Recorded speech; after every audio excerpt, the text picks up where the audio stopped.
नमस्कार। भाजपा सरकार के नेताओं के द्वारा आज बजट के ऊपर कुछ प्रतिक्रियाएं दी गई हैं। उन प्रतिक्रियाओं में मैं अपनी तरफ से बात ऐड करना चाहूँगा कि उनके जो बिंदुवार उन्होंने कहा कि रतनगढ़ में जिला अस्पताल और तारानगर में उप जिला अस्पताल खोले जाएंगे। तो महोदय जी, आपको अगर चलना है तो मेरे साथ रतनगढ़ चले। रतनगढ़ में जिला अस्पताल 2 साल से कार्यरत है और तारानगर में उप जिला अस्पताल 2 साल से कार्यरत है। दूसरा, उन्होंने कहा कि ओम कॉलोनी और राणासर रामनगर तिराहा वहाँ पे आरयू भी बनेंगे।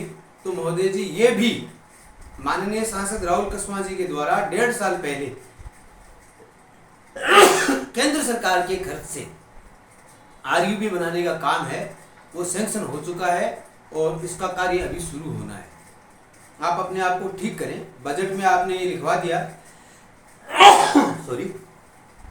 दूसरा, इनके द्वारा कहा गया है कि चूरू तारानगर रोड, भालेरी रोड, सरदार सर रोड, देपाल सर होते हुए NH 52 से ये रिंग रोड बनाई जाएगी।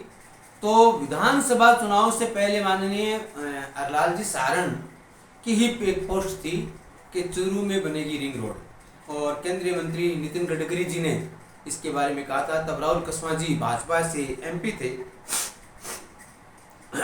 तो आज उस बात को लगभग 1 साल हो गया। कांग्रेस की तब सरकार थी और रिंग रोड का प्रोजेक्ट हाजी मकबूल मंडेलिया जी का दिया हुआ प्रोजेक्ट है, जिसकी राजेंद्र सिंह जी राठौड़ 35 साल से कल्पना नहीं कर सके। उसकी कल्पना हाजी मकबूल मंडेलिया ने की और इस कल्पना को साकार किया चूरू के तत्कालीन भाजपा के सांसद और वर्तमान कांग्रेस के सांसद राहुल कसवा जी ने। ये 200 करोड़ रुपए का प्रोजेक्ट है, ये सच बात है। लेकिन ये 60-40 के हिसाब से राज्य और केंद्र का पैसा होगा और आज से लगभग 1-1.5 साल पहले ये DPR सैंक्शन होकर के और वित्तीय और प्रशासनिक स्वीकृति के लिए गई हुई है। इन्होंने एक बात कही कि हनुमानगढ़ से किशनगढ़ मेगा हाईवे को चूरू से जोड़ा जाएगा। तो हनुमानगढ़ से किशनगढ़ मेगा हाईवे का जोड़ने का काम शुरू हो गया और आधे से अधिक हो चुका है।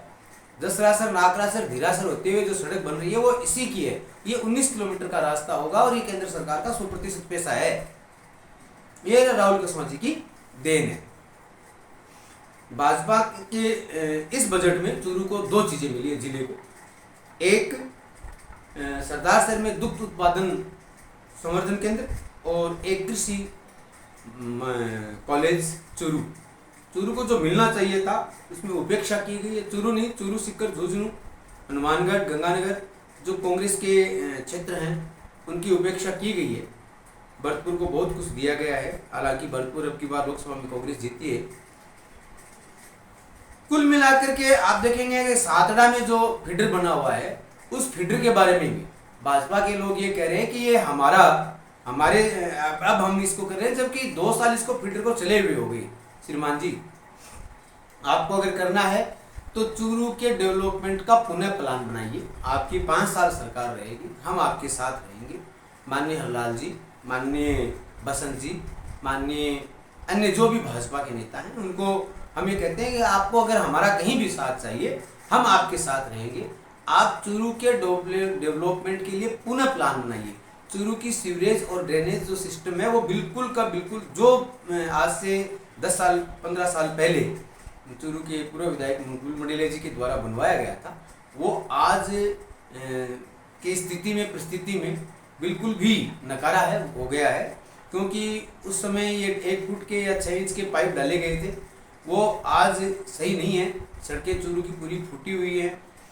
चूरू में नगर पालिका, विधायक जी, जिला प्रशासन और आयुक्त, इनके मध्य एक लड़ाई चल रही है।